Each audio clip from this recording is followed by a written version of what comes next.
Deep in the heart of the countryside, my farm has always been a sanctuary of peace, hard work, and quiet morning sunrises. I've spent decades tending to this land, and I thought I knew every inch of it, from the old oak trees to the livestock. But that peace was shattered one Tuesday morning when a shiny white SUV came barreling down the dirt road toward my main gate. It wasn't a neighbor or a delivery truck. It had makeshift magnets on the doors that read HOA Patrol Team in bold, aggressive letters. I stopped my work near the fence and watched as two people I'd never seen before stepped out, clutching clipboards like they were weapons. Leading the charge was a man in an oversized polo shirt, a fake gold badge pinned to his chest, looking incredibly. Behind him was a woman in a high-visibility vest and dark sunglasses, scanning my property as if she was inspecting a crime scene. "Can I help you folks?" I asked, staying where I was. The man didn't even offer a greeting before he started pointing. "Sir, do you realize your barn is a complete eyesore? It doesn't meet the neighborhood aesthetic standards at all," he barked. I looked at my barn, then back at him. "Aesthetic standards? This is a working farm, not a suburban cul-de-sac." The woman didn't care. She was already busy snapping photos of my hay bales and the tractor I'd left near the gate. "Unauthorized equipment storage," she muttered, scribbling something down on her clipboard with a look of extreme annoyance. The leader stepped closer, leaning over my fence. "We represent the Oakwood Estates HOA. You are in violation of multiple bylaws." He started listing them off. The height of my grass, 10% of noisy livestock, and the unapproved color of my fence. If these aren't addressed by the end of the week, you'll be facing daily fines of $500.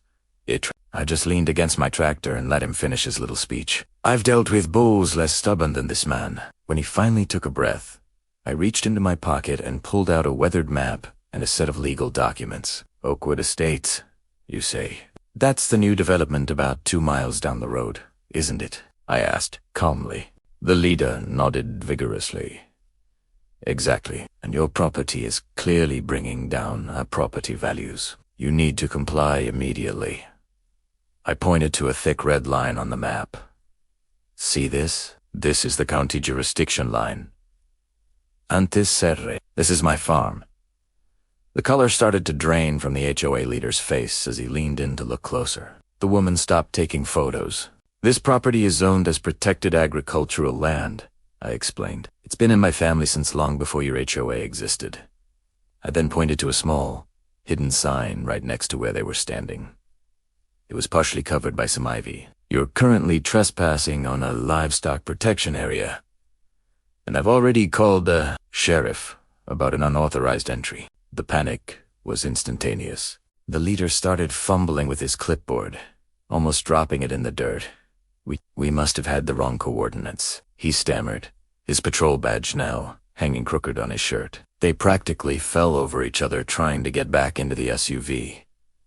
The woman didn't even look back as she scrambled inside. As they sped away, one of those HOA patrol magnets lost its grip and fell right into the mud with a wet thud. I watched the dust settle as they disappeared over the hill. Silence returned to the farm, just the way it should be. I went back to my work, a satisfied smirk on my face. Some people just need a reminder that nature doesn't follow bylaws. The sun began to set over my land, casting long shadows across the fields that no HOA would ever touch. In this world, there are those who seek control, and those who just seek a quiet life.